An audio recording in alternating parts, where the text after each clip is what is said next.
Setan menginginkan kita bermusuhan.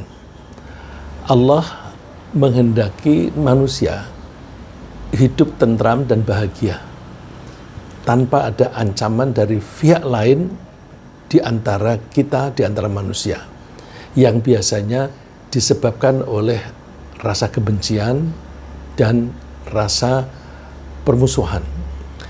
Dengan ketentraman itu, manusia akan lebih mudah mengingat Allah. Jadi kita itu, Allah menghendaki kita mempunyai hati yang tentram. Dengan hati yang tentram, kita tidak perlu takut kepada pihak siapapun. Dan dengan ketentraman itu, maka kita akan mudah ingat kepada Allah. Jadi dengan ketentraman, manusia atau kita akan lebih mudah mengingat Allah dan mudah bersyukur kepada Allah. Karena dengan ketentraman itu, kita mendapatkan rahmat atau kenikmatan sedikit saja, kita itu sudah merasakan enaknya diberi rahmat oleh Allah. Dengan rasa itu, maka kita akan terdorong untuk bersyukur. Tapi setan selalu menginginkan manusia lupa kepada Allah. Dengan cara misalnya membuat saling bermusuhan, sehingga manusia itu terlalu sibuk dengan usaha-usaha untuk menyerang atau merugikan orang yang dimusuhi.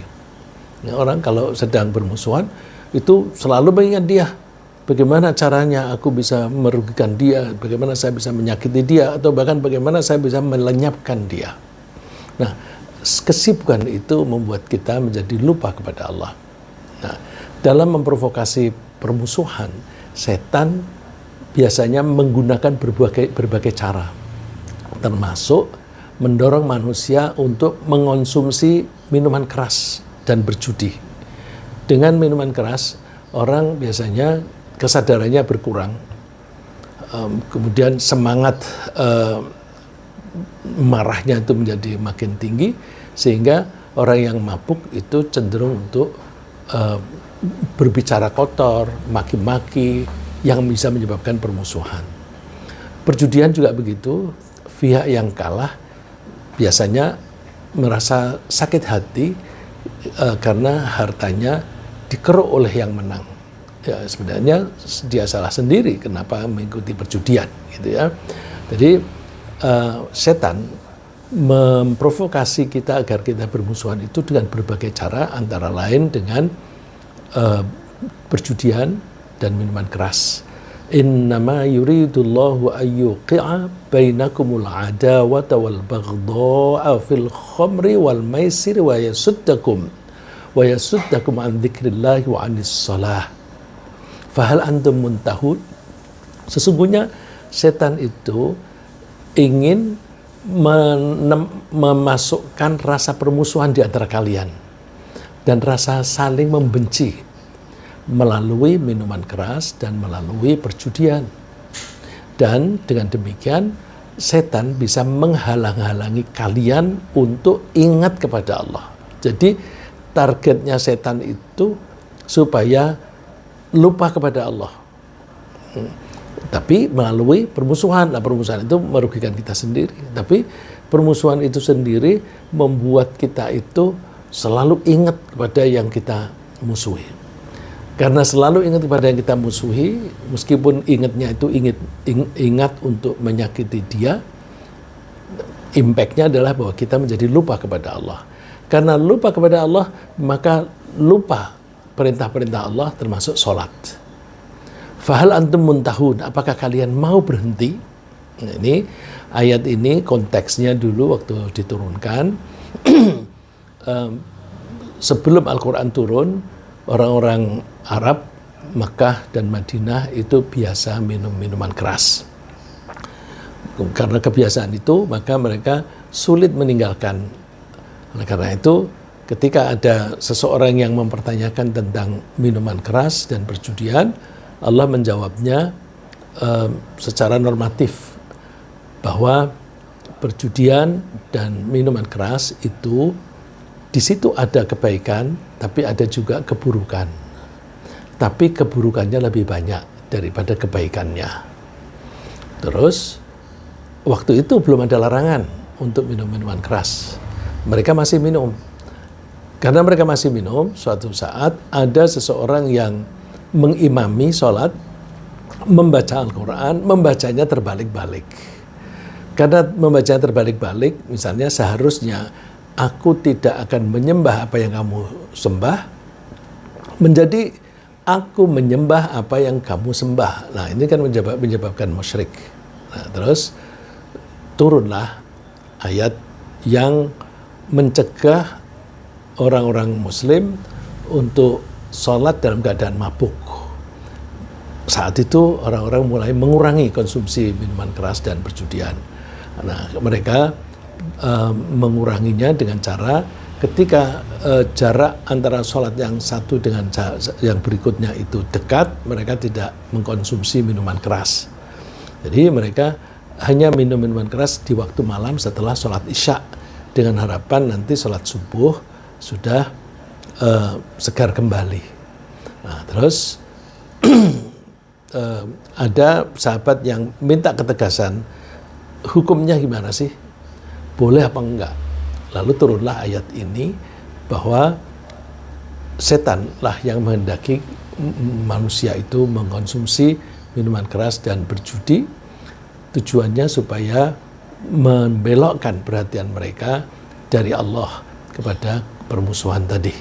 Nah, terus ditanya dengan fahal antum muntahun, apakah kalian mau berhenti? Nah, seketika karena ayat ini diakhiri dengan pertanyaan, maka mereka pada menjawab intahaina, kami berhenti.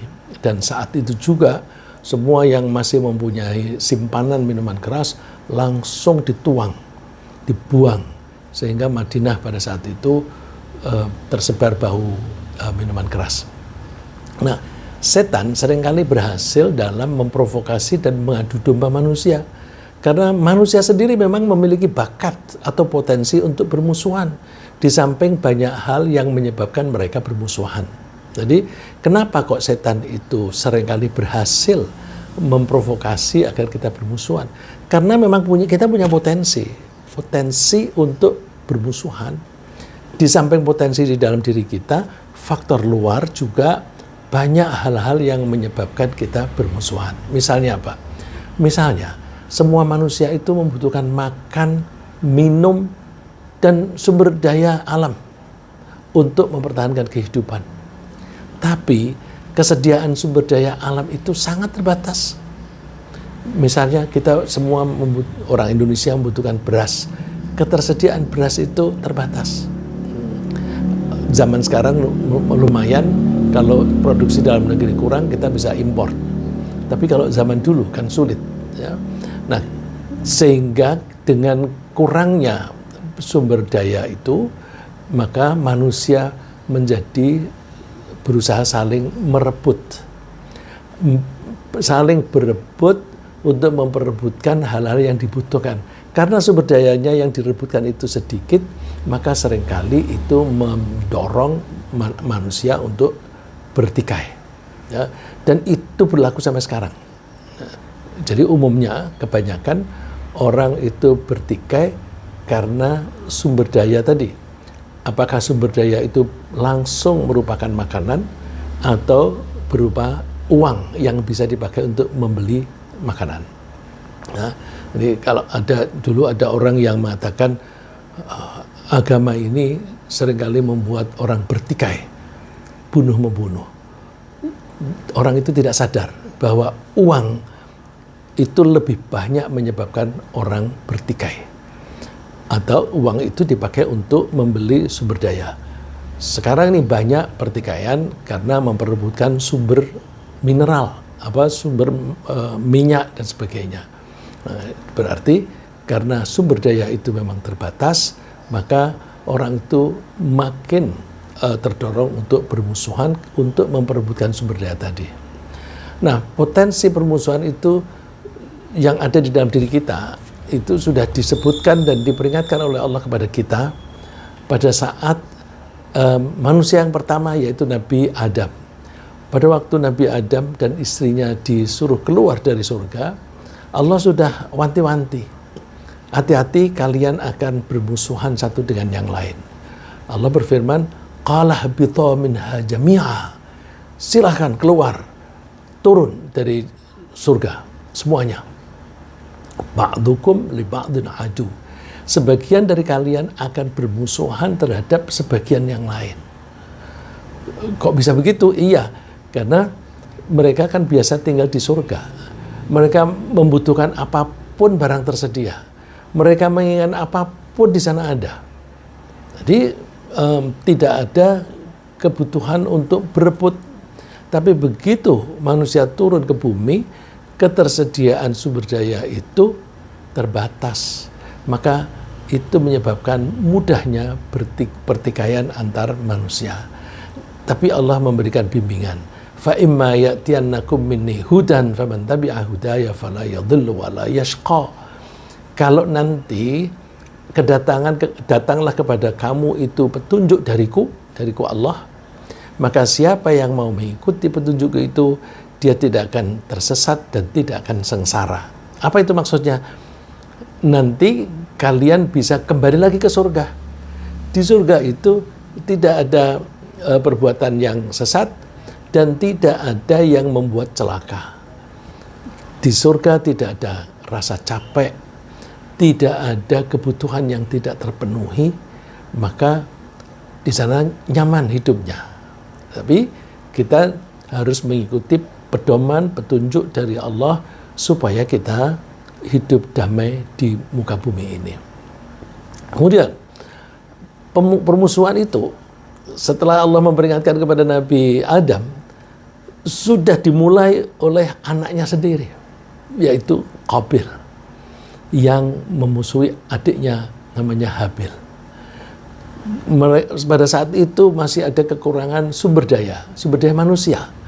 Jumlah wanita masih terbatas. Karena masih terbatas, Qabil itu menghendaki wanita yang itu. Padahal wanita itu seharusnya dijodohkan untuk adiknya Habil. Maka berebutlah. Nah, si Habil, Pak Fia yang mempunyai hak, dia tidak ingin melawan. Terserah, kalau kamu mau membunuh aku, tanggung sendiri dosanya. Tapi si kakaknya tidak tahan menyimpan rasa marahnya ini, lalu membunuhlah dia pada adiknya. Fatawa'at lahu nafsuhu qatla akhih faqatalahu fa asbaha minal khasirin. Lalu hawa nafsunya Qabil itu mengalahkan dia. Jadi Qabil dikalahkan oleh hawa nafsunya sendiri, sehingga dia membunuh adiknya. Menyesallah dia, fa asbaha minal khasirin. Dia menyesal karena namanya kakak adik itu kadang-kadang bermusuhan, tapi kadang-kadang kan saling menyayangi. Dan lagi akibatnya dia akan menanggung dosa. Karena Qabil itu orang yang pertama melakukan pembunuhan, berarti dia orang yang memberikan contoh teladan buruk kepada generasi setelah itu. Sehingga siapapun zaman sekarang ini misalnya yang membunuh itu sama dengan meniru jejak Qabil. Karena orang yang membunuh orang lain pada saat sekarang ini meniru perilaku Qabil, maka setiap kali ada orang yang membunuh orang, Qabil juga mendapatkan dosanya. Jadi dosanya itu bertumpuk-tumpuk. Nah, seperti apa kesengsaraan dia? Jadi memang dalam kehidupan bermasyarakat ini banyak manusia yang ingin atau suka merebut hak orang lain. Ini karena dorongannya inginnya lebih lagi. Yang kita mengatakan rakus. Ya. Kita itu sebenarnya kalau tidak mengendalikan diri, kita tuh inginnya rakus. Bahkan milik orang lain kita maunya kita rebut untuk kita. Nah, itu juga menjadikan potensi untuk permusuhan. Ya. Dan dengan demikian, manusia dalam pergaulan itu punya kecenderungan untuk saling menzalimi. Dalam hal ini, mengambil hak orang lain. Silakan buktikan. Ketika kita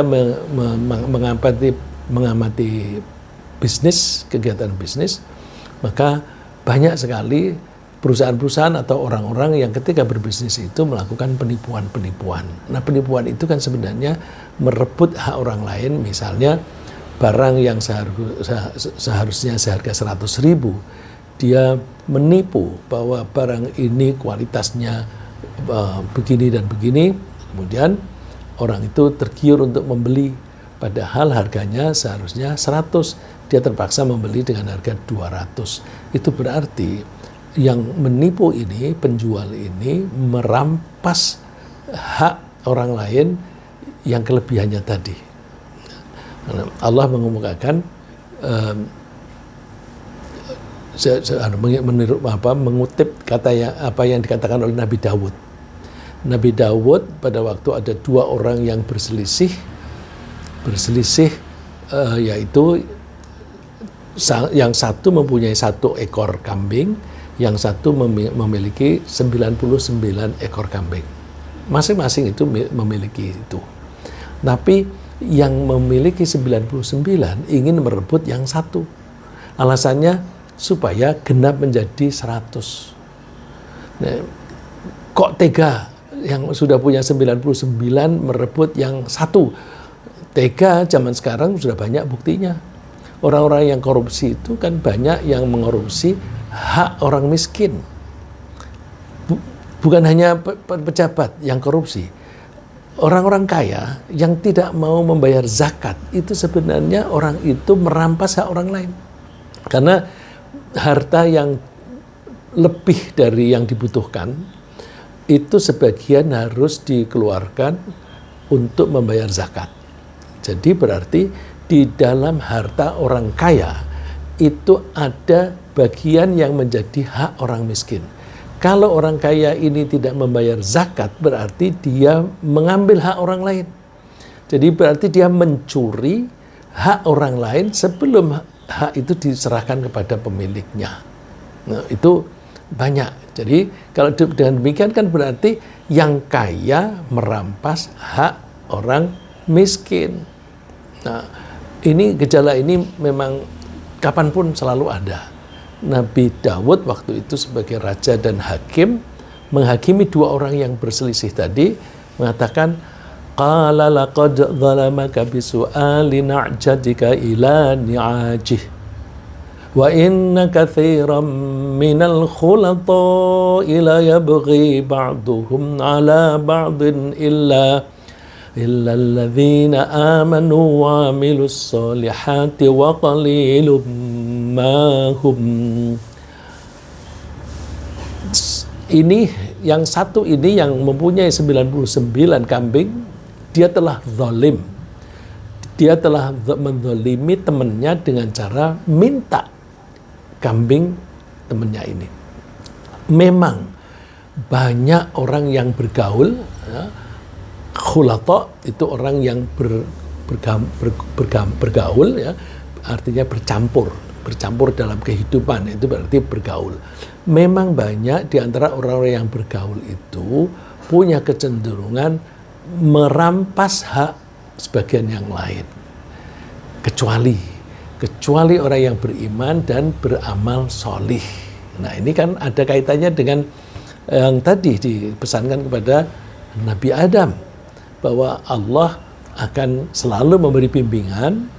Nah, siapa yang mengikuti bimbingan itu selamat. Nah, orang yang mengikuti bimbingan itu adalah orang yang beriman dan berperilaku baik.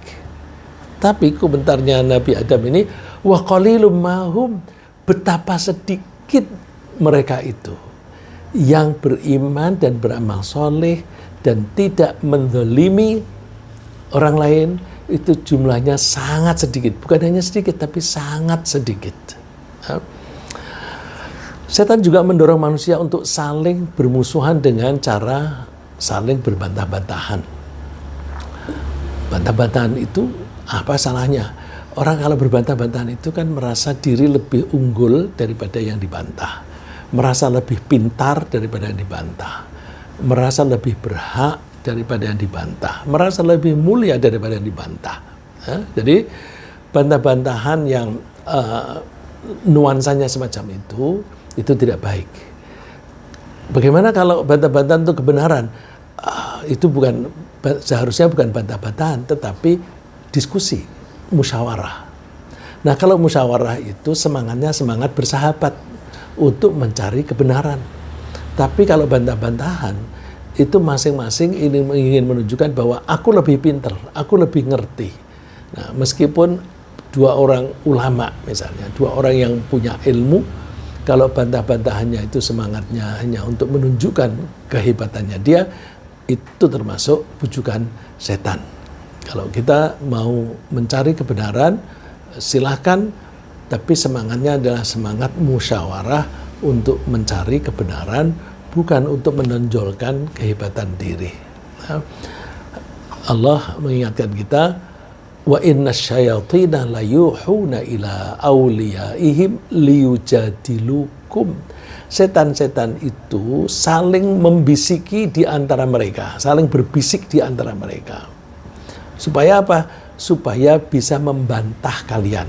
Nah, ini konteksnya waktu itu.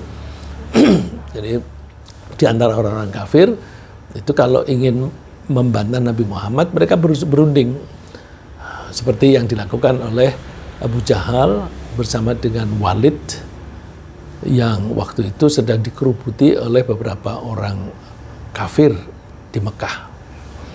Nah, terus Abu Jahal itu khawatir Walid masuk Islam karena Walid itu memuji Al-Quran itu luar biasa. Indah, lebih indah daripada puisi yang manapun gitu. Lalu si Abu Jahal sudah khawatir, paman, kalau paman ini masuk Islam, ini semua orang Mekah beralih agamanya, berganti agama. Jangan. Nah, terus bagaimana dong kalau kita mau mengatakan Muhammad itu? Apakah kita mengatakan Muhammad itu pembohong? Siapa tahu di antara kalian bahwa Muhammad pernah bohong? Enggak, dia enggak pernah bohong. Terus apakah Muhammad itu dukun? Pernahkah dia praktek perdukunan? Enggak pernah.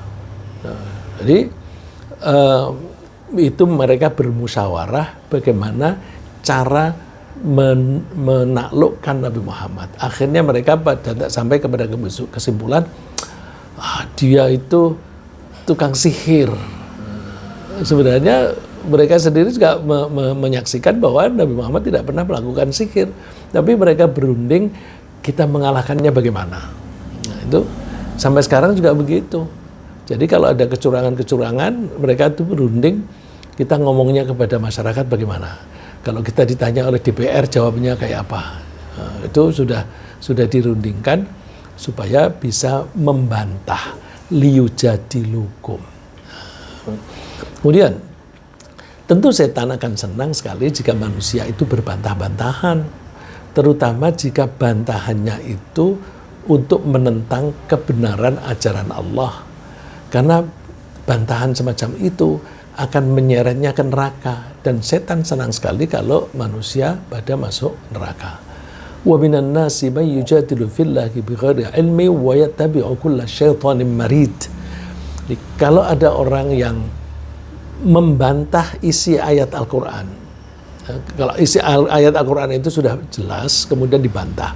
Dibantah artinya tidak mengakui kebenarannya.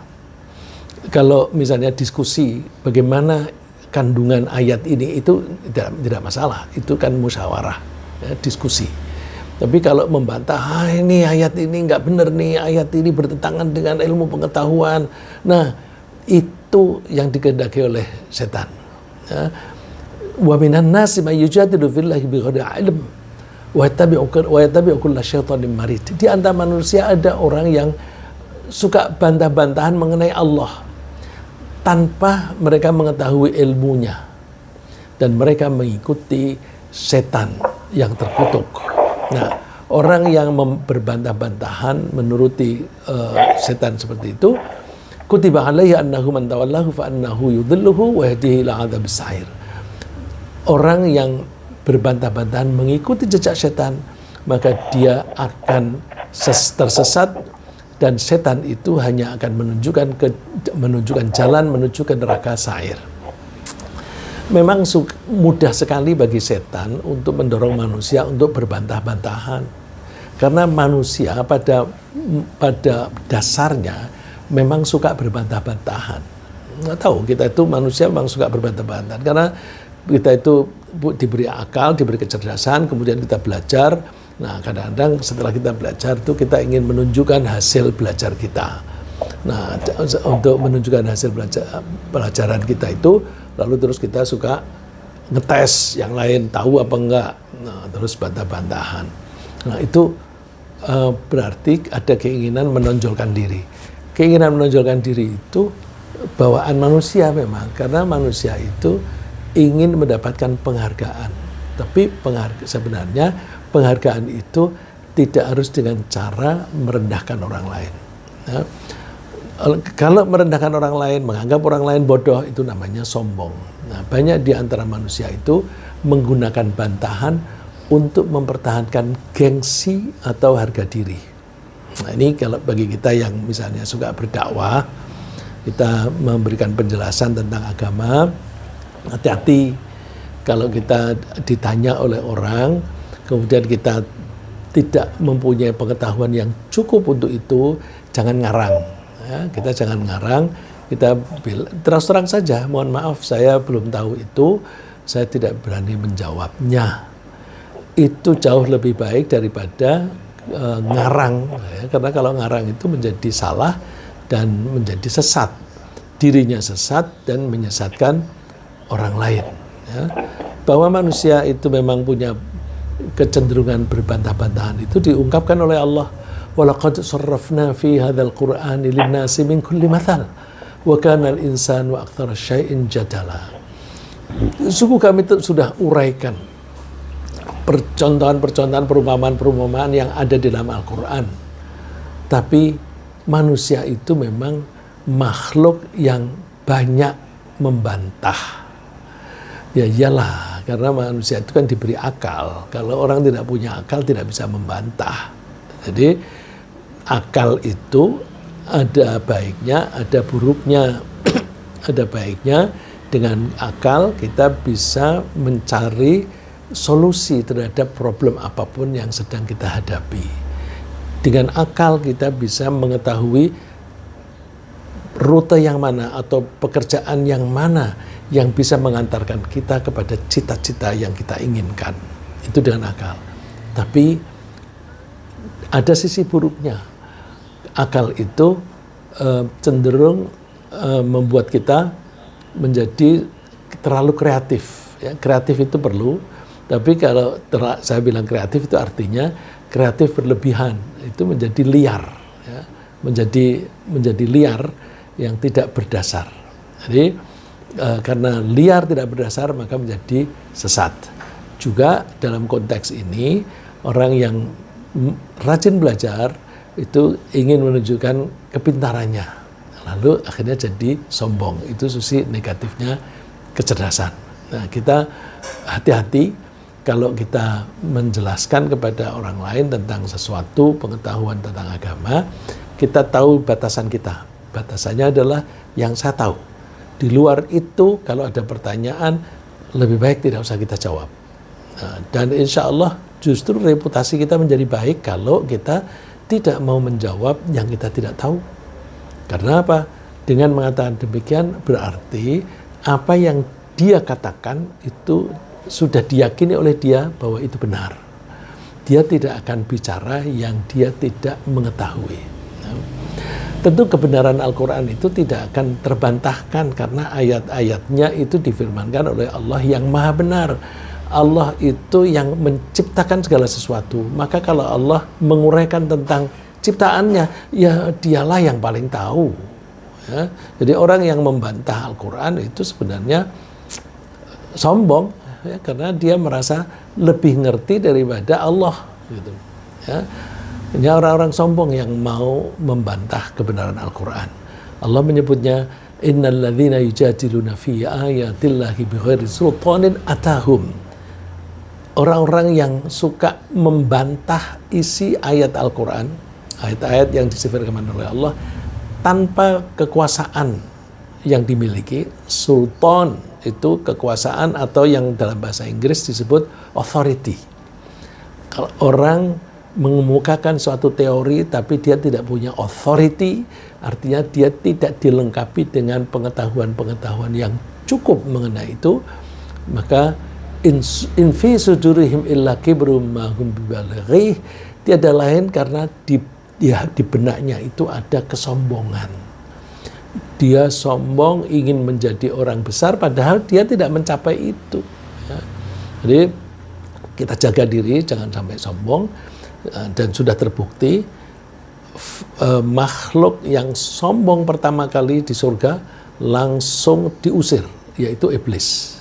Iblis kan sombong, disuruh hormat kepada Nabi Adam tidak mau karena dia merasa lebih baik, maka dia diusir dari surga. Ya. Setan juga mendorong pengikutnya untuk berperilaku sombong dan mengakui diri mereka sebagai kelompok yang paling kuat. Nah, jadi ini kalau sebagai masyarakat kelompok, lalu terus kalau kelompok itu makin besar, maka setan membisiki mereka, kamu ini paling kuat. Saya masih ingat ada di video itu seorang meminta kepada presiden, ada rekamannya, ya, minta kepada presiden supaya mengambil tindakan kepada orang-orang yang tidak sejalan dengan presiden. Terus kata-kata yang keluar, kita ini kuat, kita ini besar, maka perlu diambil tindakan. Nah, presidennya tanya, gimana? Ya diambil tindakan hukum. Gitu. Nah, itu karena merasa besar. Dan kita buktikan partai yang besar itu cenderung untuk membuli partai yang kecil. Itu di bidang apapun juga begitu. Perusahaan yang besar itu membuli perusahaan yang kecil. Negara yang besar, yang kuat, yang powerful itu membuli negara-negara kecil. Kalau negara kecil nggak berani membuli yang besar. Jadi itu semacam perilaku sewenang-wenang. Perilaku sewenang-wenang semacam itu akan memancing permusuhan yang bisa mengarah kepada peperangan. Ya, kita saksikan peperangan ini kan antara orang-orang yang merasa besar, merasa kuat. Nah, padahal setan itu kalau sudah orang berantem, mereka cuci tangan. Wa idz zayyana lakum asyaitanu a'malahum wa qala la ghaliba lakumul yawma minan nas. Ketika setan itu menganggap orang-orang yang mempunyai kekuatan, mempunyai kekuasaan itu baik, lalu setan membisiki, kamu ini kuat, kamu ini besar, tidak ada pihak lain yang bisa mengalahkan kamu sekarang. Nah, ini, tidak ada pihak lain yang bisa mengalahkan kamu. Udah, ambil aja tindakan. Wa inni jarul lakum, aku akan menolong kamu. Aku akan menolong kamu. Setan gimana yang bisikinya? Gampang, nanti ambil alasan begini. Jadi kalau misalnya mau membunuh orang, nanti dibilang, oh dia melawan kok. Gitu. Dia melawan kok. Loh, tapi ketika dicek, bagaimana bisa melawan? Orang-orang itu tidak membawa senjata. Nah, terus karena yang memberi alasan mereka itu melawan, ya orang yang berhak memberi pengumuman dan sebagainya, dan tidak dibuka penelitiannya untuk orang lain. Ya, bohong pun tidak bisa tidak bisa ketahuan. Ya. Jadi kalau kita manusia merasa diri kuat, itu kita akan dibisiki oleh setan bahwa kamu ini kuat. Udah, kerjain aja begitu. Tapi nanti ini kelakuan setan. Falamma tara'atil fi'atani nakasu ala aqibai. Nah, ini setan mendorong untuk perang. Setelah nanti berhadapan perang, setan mengatakan, inni bari'um minkum, inni ara ma la tarawna, inni akhafullaha wallahu syadidul iqab. Aku tidak bertanggung jawab atas pertikaianmu ini. Ini contohnya pada waktu tahun ke-5, ya, orang-orang Yahudi dari Madinah itu pada berkunjung ke Mekah menemui para pimpinan-pimpinan suku-suku di sana dikasih kabar bahwa Muhammad itu setiap hari pengikutnya bertambah. Berarti mereka makin hari makin kuat. Kalau kamu tidak serbu mereka sekarang, mereka akan makin besar, makin kuat. Mereka kalau menyerbu kalian, kalian akan kalah. Maka sebelum mereka menjadi makin besar, serbulah mereka. Dan kami membantu kalian. Nah, waktu itu mereka menjanjikan bahwa kamu memerangi Muhammad dari luar, kami memerangi dari dalam. Karena mereka penduduk Madinah. Jadi kami perangi dari dalam, kalian dari luar. Ternyata apa? Setelah orang-orang Mekah pada datang, orang-orang yang di dalam bilang, wah kami nggak percaya kepada kalian. Gitu. Pokoknya maksudnya kami nggak ikut bertanggung jawab. Nah, terus akhirnya sih, alhamdulillah waktu itu kemudian Allah menurunkan badai yang kencang sekali sehingga pasir-pasir itu berterbangan mengenai mata mereka dan mata kuda mereka dan unta mereka, sehingga mereka tidak bisa melihat dengan baik. Khawatir kalau perang nanti mereka tidak bisa melihat musuh dengan baik, lalu mereka memutuskan untuk kembali ke Mekah. Ya, tapi alhasil bahwa setan yang mendorong-dorong mereka untuk perang itu tidak mau bertanggung jawab. Nah, itu kelakuan setan.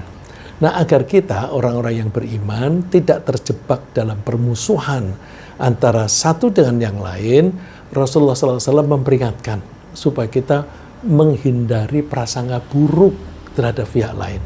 Ya, jadi Allah dan Rasulnya itu mencegah kita bermusuhan. Kalau setan mendorong kita bermusuhan. Nah, kalau Rasulullah mendorong kita mendorong kita untuk menjauhi permusuhan, namanya menjauhi, mulai dari jauh itu sudah dibatasi. Yaitu apa? Jangan suka berprasangka buruk pada orang lain. Kalau kamu suka berprasangka buruk pada orang lain, itu nanti akan muncul kebencian dan nanti akan menjadi permusuhan. Ya. Rasulullah juga melarang kita mencari-cari kesalahan orang lain. Jadi direka-reka, oh itu begitu karena kan tujuannya begini, itu begitu. Nah, itu kan mereka-reka sendiri. Nah, dan juga kita dilarang oleh Nabi dan Allah juga supaya tidak memata-matai orang lain. Ya, memonitor oke, ya, tapi memata-matai itu resikonya tinggi. Apalagi sampai saling memarahi atau saling membelakangi. Saling membelakangi itu tidak peduli. Ya. Beliau Rasulullah SAW mendorong kita untuk memperkuat persaudaraan. Ini sabda Nabi. Iyyakum wadh-dhann fa inna dhanna akdzabul hadits wa la tahassasu wa la tajassasu wa la tabaghadu wa la tadabaru wa kunu ibadallahi ikhwana. Ini larangan Nabi banyak sekali. Kalian hindarilah berprasangka terhadap orang lain, karena prasangka itu kebanyakan adalah tidak benar. Istilah yang dipakai oleh Nabi, percakapan yang paling bohong, ya, paling banyak mengandung kebohongan. Jadi berprasangka itu hati-hati, karena prasangka itu kemungkinan salah sangat besar. Ya. Dan juga jangan kalian mencari-cari kesalahan. Janganlah kalian saling memata-matai. Janganlah kalian saling marah. Janganlah kalian saling membelakangi. Jadilah kalian hamba-hamba Allah yang bersaudara. Jadi kita didorong untuk bersaudara, untuk bersatu. Kita dilarang saling membelakangi, saling memusuhi. Ya. Itu tujuannya supaya kita tidak terlibat dalam permusuhan. Nah, untuk memperkuat persaudaraan, Allah menganjurkan kita untuk saling tolong-menolong. Kalau kita saling tolong-menolong, orang yang ditolong itu kan merasa hutang budi. Apalagi kalau pertolongan itu pada saat genting sekali. Ya. ada beberapa orang yang saya pernah ketemu ya, beberapa orang tidak hanya satu dua, itu misalnya si A memperlakukan si B baik sekali, saking baiknya sampai kesalahan si B, si A itu memaafkan. Bahwa ada kesalahan dimaafkan. Rupa-rupanya apa? Si B tadi itu pernah menolong dia pada saat kritis, sehingga seandainya waktu itu tidak ditolong oleh si B, dia akan mati. Jadi dia menganggap si B telah menyelamatkan nyawanya. Karena dia merasa hutang budi semacam itu, dia pokoknya mendukung, membenarkan si B apapun yang dilakukan oleh si B. Nah itu juga berlebihan. Tapi anjuran Allah adalah saling tolong menolong dalam kebaikan dan dalam ketakwaan. Nggak boleh dalam hal dosa. Wala ta'awanu 'alal itsmi wal 'udwan. Janganlah kalian saling tolong menolong dalam perbuatan dosa dan permusuhan. Nah ini kalau kita praktekkan, maka persaudaraan kita makin hari makin kuat. Nah, Allah juga melarang kita membicarakan keburukan orang lain, karena hal itu bisa menimbulkan kebencian. Jadi mungkin benar bahwa orang itu mempunyai keburukan, tapi kalau itu tidak penting untuk mengatasinya, ya udah nggak usah dibicarakan. Ini contohnya misalnya begini, ada orang buta, dia bilang, si fulan yang buta itu loh, ya nggak usah dibilang buta lah, dibilang aja si fulan gitu. Nah karena meskipun itu faktanya benar-benar buta, ya karena membicarakan sisi buruknya orang lain dan benar itu namanya ghibah. Ghibah itu ngerasanin orang lain tentang buruknya dia.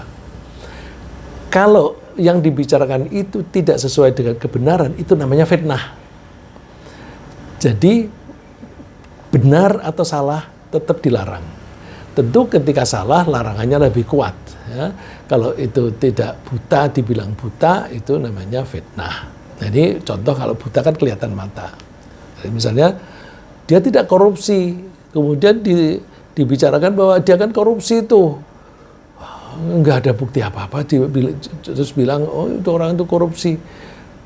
Itu kalau benar, maka itu namanya ghibah. Tapi kalau itu tidak benar, namanya fitnah. Dua-duanya dilarang. Ya ayyuhalladzina amanu ijtanibu katsiran minadh-dhann inna ba'dadh-dhanni itsmun wa la tajassasu wa la yaghtab ba'dukum ba'dha. Ayuhibbu ahadukum ay ya'kula lahma akhihi maitan fakarihtumuh. Hai orang-orang yang beriman, jauhilah prasangka-prasangka pada orang lain. Ini prasangka pada orang lain itu seringkali berubah prejudis. Prejudis itu prasangka yang belum dibuktikan, yang tidak berdasar. Ya. Karena sebagian dari prasangka secara umum, sebagian dari prasangka itu dosa. Dan juga kalian jangan saling memata-matai, saling mencari kesalahan orang lain. Juga jangan suka membicarakan tentang sisi buruknya orang lain. Nah, membicarakan sisi buruknya orang lain itu diumpamakan oleh Allah di dalam ayat ini sebagai memakan bangkai temannya. Memakan bangkai. Ayuhibbu ahadukum ay ya'kula lahma akhihi maita. Apakah kalian suka makan daging temennya yang sudah mati? Ya, itu kalau kita jalan ini, insya Allah kita makin jauh dari permusuhan. Begitu pula kata-kata jorok. Ya, kita seringkali berkata-kata jorok itu dianggap biasa saja. Nah ini bercanda, nggak usah lah bercanda, tapi nggak usah pakai kata-kata jorok. Ya, Allah wanti-wanti kita. Nah ini konteksnya ayat yang saya akan baca ini, itu konteksnya kalau orang pergi ke haji, jangan ngomong jorok. Sebenarnya larangan jangan ngomong jorok itu kapanpun dilarang. Cuma terutama ketika pergi haji, jangan ngomong jorok. Nah ini paling tidak orang yang biasanya ngomong jorok ketika pergi haji terus dia menahan diri. Nah mudah-mudahan pulang dari haji, dia tidak lagi ngomong yang jorok. Ya. Al-hajju asyhurum ma'lumat. Haji itu dijalani pada bulan-bulan tertentu. Nah kalau zaman dulu itu kan orang pergi ke Makkah itu naik onta atau jalan kaki. Nah sekarang memang naik pesawat terbang, tapi juga bisa bulanan, 1 bulan lebih. Karena apa? Yang diangkut ke sana itu ratusan ribu orang. Pesawat terbangnya terbatas, sehingga pergi haji itu musimnya itu bulanan. Ya, al-hajju asyhurum ma'lumat. Haji itu diselenggarakan pada bulan-bulan tertentu. Padahal haji itu intinya hanya 4 hari saja cukup. Ya, tapi karena perjalanan berangkat dan pulang itu lama, maka dianggap sebagai berbulan-bulan. Faman faradha fihinnal hajja fala rafatha wala fusuqa wala jidala fil hajj. Maka siapa yang merasa berkewajiban pergi haji dan pergi haji, maka hendaklah dia tidak ngomong jorok, apalagi perbuatan jorok. Ya, perbuatan jorok itu misalnya ada wanita yang cantik begitu, terus pegang-pegang, lah itu termasuk perbuatan jorok. Wala fusuk, tidak ada perbuatan dosa. Dan jangan berbantah-bantahan di waktu haji. Ya. Nah ini latihan supaya jangan berkata-kata jorok. Nah, padahal pergi haji itu kan sekarang ini sulit bagi kita. Ini berkata jorok itu kita hindari meskipun kita tidak pergi haji. Ya. Kalau kita mau mentaati Allah dan Rasul-Nya dalam hal mengendalikan ucapan kita, mengendalikan perbuatan kita, maka insya Allah kita jauh dari permusuhan yang didorong-dorong oleh setan. Ya, ringkasnya apa yang kita bahas pagi ini adalah bahwa setan selalu berusaha memprovokasi kita untuk bermusuhan dengan target agar kita lupa kepada Allah. Manusia berpotensi saling bermusuhan karena adanya hawa nafsu dari dalam dan adanya keterbatasan sumber daya dari luar. Setan misalnya memanfaatkan semangat perebutan wanita dan perampasan hak sebagai sarana provokasi. Untuk mencegah permusuhan, Allah mendorong kita membangun persaudaraan melalui tolong-menolong, menghindari hal-hal yang bisa menyakiti hati. Mudah-mudahan Allah menghilangkan dari hati kita rasa dengki dan kebencian kepada orang lain agar kita bisa memperkuat persaudaraan antar sesama muslim.